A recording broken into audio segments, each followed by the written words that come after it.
اب بخاری شریف کا ایک واقعہ توکل کے حوالے سے ایک خاتون کا جب میں آپ کی سماعتوں کے حوالے کروں گا تو میں پوری امید رکھتا ہوں کہ انشاءاللہ آپ کا ایمان بھی تازہ ہوگا اور اللہ سے انشاءاللہ رشتہ بھی مضبوط کرنے کی آپ کوشش کریں گے۔ ایک خاتون تھی دیہات کی، سرکار صلی اللہ علیہ وسلم نے ان کے لیے گھر بنوا دیا تھا، اور وہ حضور صلی اللہ علیہ وسلم کے گھر کے قریب یعنی مسجد نبوی شریف کے قریب رہا کرتی تھی۔ ایک دن بلکہ اکثر وہ ام المؤمنین حضرت عائشہ صدیقہ رضی اللہ تعالیٰ عنہ کے پاس آیا جایا کرتی، وہ بڑی باتونی تھی، بہت بات کرتی رہتی تھی، اور جب بھی آتی تو ایک جملہ ضرور کہتی، وہ ہار والا معاملہ بھی کتنا عجیب تھا نا، وہ ہار والا معاملہ بھی کتنا عجیب تھا نا، بار بار جب بھی آتی تو یہ جملہ کہا۔ تو ایک دن حضرت ام المؤمنین عائشہ صدیقہ رضی اللہ تعالیٰ عنہ نے فرمایا کہ یہ ہار والا معاملہ کیا ہے؟ تو جب بھی آتی ہے تو کہتی ہے وہ ہار والا معاملہ بھی بڑا عجیب تھا، کیا میں کیا بتاؤں امی جان، کیا بتاؤں آپ کو؟ پھر وہ کہنے لگی میں کنیز تھی، اور ہوا یہ کہ جن کے یہاں میں کنیز کی حیثیت سے تھی ان کی بچی کو صاحب خانہ نے، گھر والوں نے ایک ایسا ہار عطا کیا تھا جو زر و جواہرات سے بھرا پڑا تھا۔ اچھا اس زمانے میں یعنی 18 کیرٹ گولڈ کے اندر ہیرے لگا دیے جاتے ہیں جیسے آج 22 کیرٹ کے اندر، 14 کیرٹ کے اندر، اس زمانے میں اس طریقے سے ہیرے نہیں لگاتے تھے، بلکہ چمڑے ہوتے تھے، چمڑے کے اندر ہیرے لگائے جاتے تھے اور اس کا ہار بنا کر کے پہنا جاتا تھا۔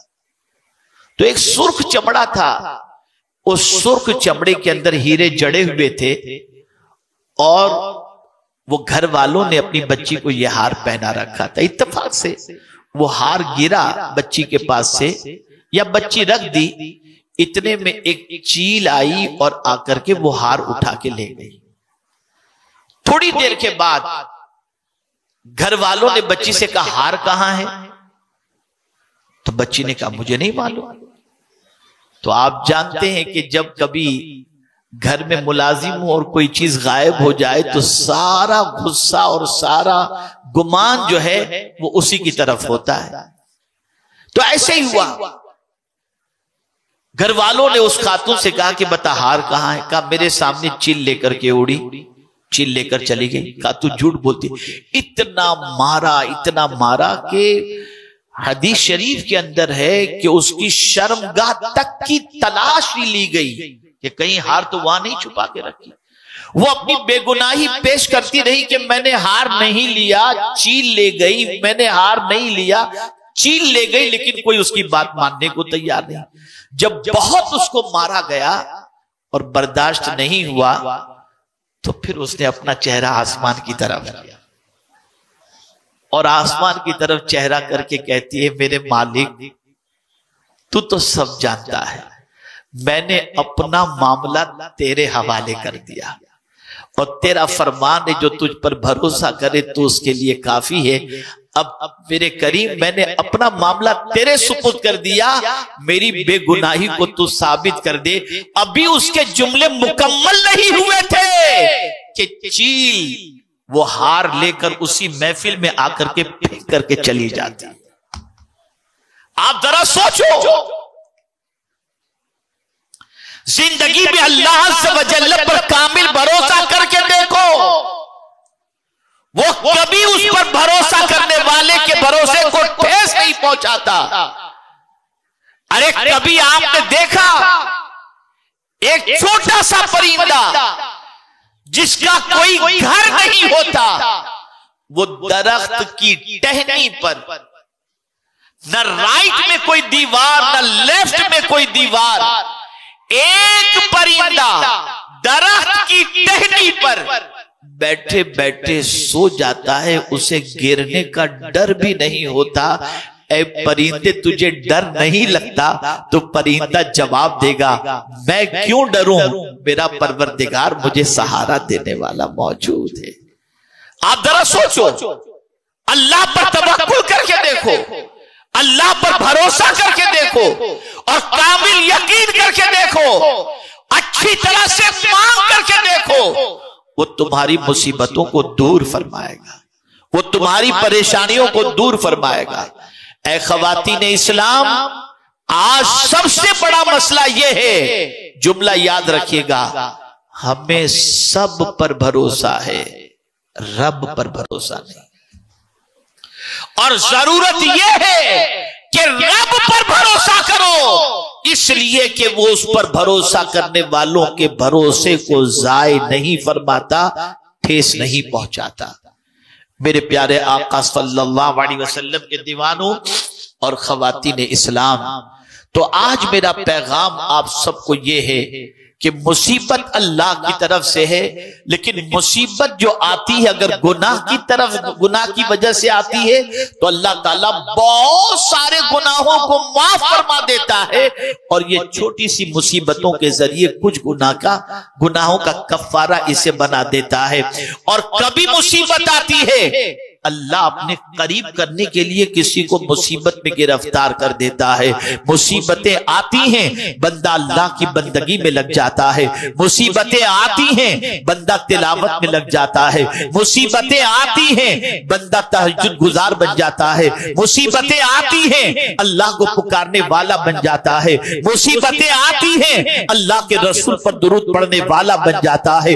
تو کبھی مصیبتیں اس لیے آتی ہیں کہ جو بندہ خدا سے دور ہو گیا تھا، خدا اس کو اپنے سے قریب کرنا چاہتا ہے۔ اللہ اکبر۔ اسی لیے کسی کہنے والے نے کیا خوب کہا، اور اسے آپ ذہن میں رکھیں، بڑی پیاری بات ہے سمجھنے کے لائق۔ اللہ اکبر۔ روزانہ صبح کو دولت اور بیماری دونوں کے درمیان گفتگو ہوتی ہے۔ بیماری جو ہے وہ دولت سے کہتی ہے، اے دولت تو کتنی خوش نصیب ہے کہ ہر کوئی تجھے پانا چاہتا ہے۔ اے دولت تو کتنی خوش نصیب ہے کہ ہر کوئی تجھے پانا چاہتا ہے، اور تجھے پانے کے لیے رات و دن محنت کرتا ہے۔ تو دولت جواب میں بیماری سے کہتی ہے، بیماری تو خوش نصیب ہے۔ کہا کیسے خوش نصیب ہے؟ تو بیماری کو وہ جواب دیتی ہے دولت کہ دیکھ، جب تو کسی کو آتی ہے تو اس کی وجہ سے اس کے گناہ معاف ہو جاتے ہیں یا درجات بلند ہوتے ہیں۔ اللہ اکبر۔ اب اس کے بعد وہ دولت کو کہتی ہے، بیماری دولت سے کہتی ہے، اے دولت تو خوش نصیب ہے کہ تیری حفاظت کا انتظام آدمی کس طریقے سے کرتا ہے۔ تو دولت جواب میں کہتی ہے کہ نہیں، میری حفاظت کا انتظام تو اپنی جگہ پر، لیکن مجھ سے زیادہ تو خوش نصیب ہے۔ اس کے بعد بیماری نے جواب میں کہا، اچھا چل دولت تو یہ بتا میں کیسے خوش نصیب ہوں۔ اب اس جملے کو یاد رکھیے گا جو دولت نے بیماری سے کہا ہے۔ دولت کہتی ہے میں تو اتنی کم نصیب ہوں، جسے مل جاؤں وہ خدا کو بھول جاتا ہے، اور تو اتنی خوش نصیب ہے کہ جس کو لگ جائے وہ خدا کو یاد کرنے لگ جاتا ہے۔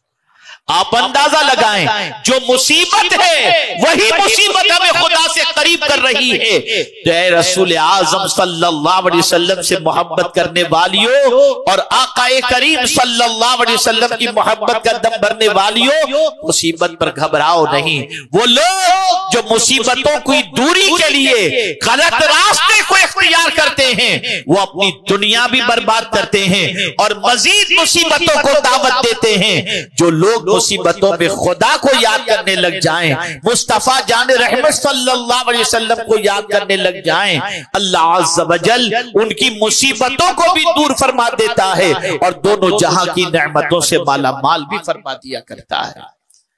مصیبت کی وادیوں سے کون نہیں گزرا؟